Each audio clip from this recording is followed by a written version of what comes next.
السلام علیکم، امید کرتی ہوں کہ آپ سب خیریت سے ہوں گے۔ عرب کا ایک مشہور شاعر تھا ابو الاسود الدؤلی۔ اس نے ایک دن اپنے بچوں سے کہا کہ میں نے تمہارے اوپر بہت احسان کیا ہے۔ تمہارے پیدا ہونے سے پہلے بھی میں نے تمہارے اوپر احسان کیا، اور تمہارے پیدا ہونے کے بعد بھی میں نے تمہارے اوپر بہت احسانات کیے۔ بچوں نے کہا کہ ابا جان، ہمیں پیدا ہونے سے پہلے کے احسان کے بارے میں تو نہیں پتہ، چلے پیدا ہونے کے بعد تو آپ نے ہمارے اوپر احسانات کیے ہیں، وہ تو سمجھ میں آتے ہیں، لیکن آپ نے پیدا ہونے سے پہلے ہمارے اوپر کیسے احسان کیے ہیں؟ تو اس نے کہا کہ میں ایک شاعر تھا، اور شاعر کی جو طبیعت ہوتی ہے وہ حسن کی طرف مائل ہوتی ہے۔ تو میری بھی طبیعت ایسی ہی تھی، لیکن پھر میرے دل میں جب شادی کرنے لگا تھا تو پھر میرے دل میں خیال آیا کہ میں کوئی کسی حسین و جمیل یا خوبصورت عورت سے شادی کروں، تو لیکن میں کل کو وہ میری بیوی تو بنے گی، لیکن کل کو ایک مجھے اچھی ماں چاہیے جو میرے بچوں کی ایک اچھی ماں بن سکے۔ تو اس کے لیے پھر میں نے اپنی اس چیز کی قربانی دی کہ میں نے حسن و جمال کو سائڈ پہ رکھا، اور میں نے جب شادی کرنے کا سوچا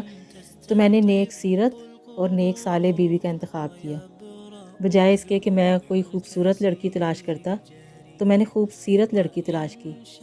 تو اس کی یہ وجہ ہے کہ تمہاری آج ایک ماں ہے، وہ بہت اچھی نیک سیرت ہے، تو اس نے تم لوگوں کی اچھی پرورش کی، اچھی تعلیم و تربیت کی، تو یہ میرا تم لوگوں کے اوپر تمہارے پیدا ہونے سے پہلے کا احسان ہے۔ انسان جو بھی ہے دنیا میں آیا نا، وہ جب بھی شادی کرنے کا سوچتا ہے تو وہ 4 وجہ سے شادی کی جاتی ہے: مال کی وجہ سے، حسن کی وجہ سے، حسب و نسب کی وجہ سے، اور دین کی وجہ سے۔ جو یہودی ہیں وہ زیادہ تر مال کی وجہ سے شادی کرتے ہیں کہ جس کے پاس مال زیادہ ہوگا اس سے شادی کریں گے۔ عیسائی جو ہیں وہ خوبصورتی کو پسند کرتے ہیں، وہ خوبصورتی کی وجہ سے شادی کرتے ہیں۔ لیکن ہمارے مصطفیٰ حضرت محمد صلی اللہ علیہ وسلم کے جو غلام ہیں وہ دین کو ترجیح دیتے ہیں۔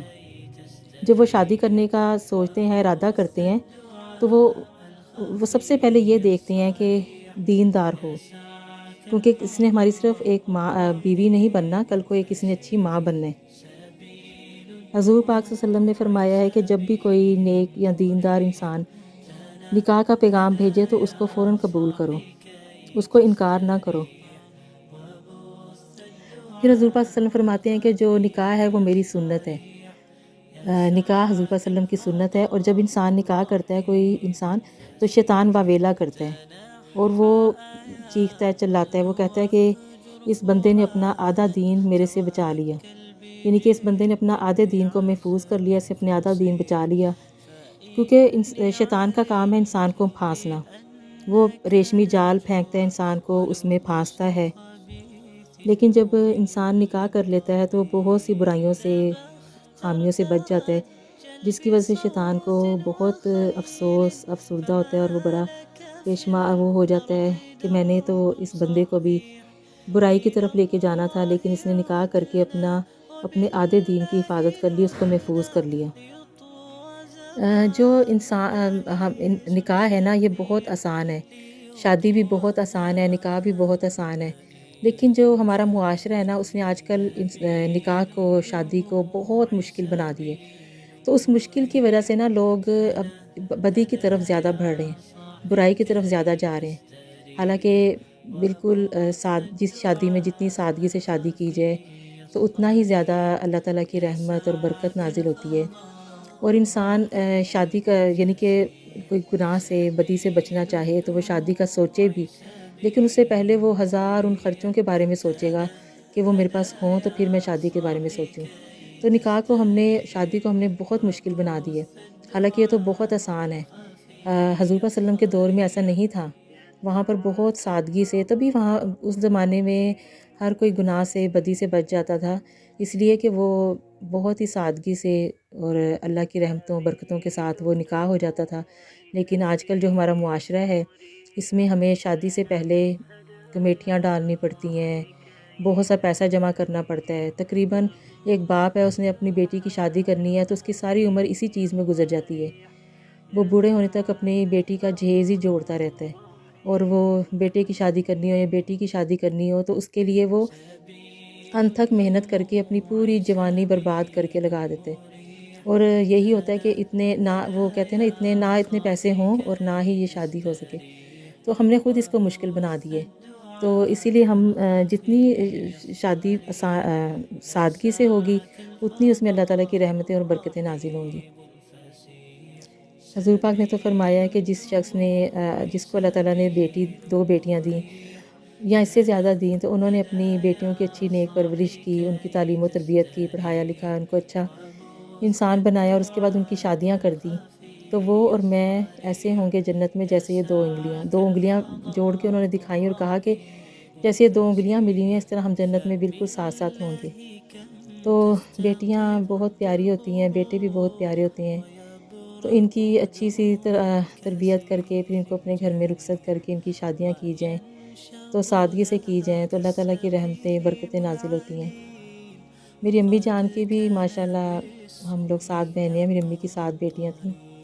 تو جب امی مجھے ایک واقعہ یاد آ گیا، میری دادی اماں کی، ہماری ایک ہی پھپھو ہیں، میری دادی اماں کی ایک بیٹی تھی، انہوں نے ان کی شادی کر دی تھی۔ جب میری امی نے اپنی پہلی بیٹی کی شادی کی، ہماری باجی کی شادی ہوئی، تو امی بہت افسردہ تھی، بہت یعنی کہ ان کا دل غمگین تھا۔ تو دادی اماں نے کہا کہ تم کیوں پریشان ہوتی ہو، تمہاری تو ماشاءاللہ 7 بیٹی ہیں، تو ابھی تو اور بھی ہیں، ابھی تو تم نے ایک بیٹی کی شادی کی ہے، تو تمہیں کیا افسوس ہے، تم کیوں غمگین ہو رہی ہو؟ تو دیکھو نا، میری تو ایک ہی بیٹی تھی، میں نے اس کی شادی کی ہے۔ تو امی نے مسکرا کے بڑا پیارا جواب دیا۔ امی کہتی ہیں کہ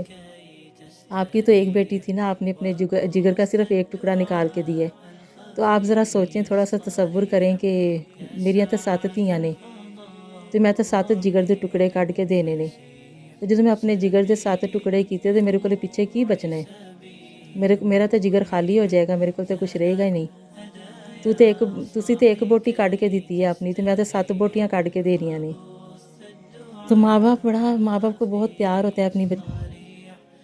ان کو بہت اپنی بیٹیاں عزیز ہوتی ہیں، تو جو بیٹیوں کو بھی بیاہ کے لے کے جاتے ہیں، ان کو بھی فرض بنتا ہے کہ وہ ان کو پیار سے محبت سے رکھیں، ان کو یعنی کہ اسی طرح کا محبت دیں، شفقت دیں جس طرح وہ اپنے ماں باپ کے گھر میں لیتی تھیں، تو اس سے ان کے گھر کا ماحول بھی اچھا رہے گا اور ان کے بچوں کی تعلیم و تربیت بھی، اور خود بھی گھر میں ایک رحمت اور برکت رہے گی، کیونکہ جب گھر میں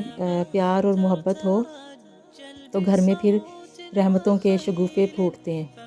اللہ تعالیٰ کی اس گھر میں رحمتیں نازل ہوتی ہیں، برکتیں نازل ہوتی ہیں۔ تو یہ اپنے گھر کو رحمتوں اور برکتوں کا گہوارہ بنانے کے لیے ضروری ہے کہ میاں بیوی میں آپس میں پیار اور محبت ہو، اور پھر وہ پیار اور محبت آگے بچوں میں بھی جھلکتا ہے، اور پھر وہ جب بچوں سے صرف اس گھر میں نہیں رہتا، پھر وہ پیار محبت پورے معاشرے میں نظر آتا ہے۔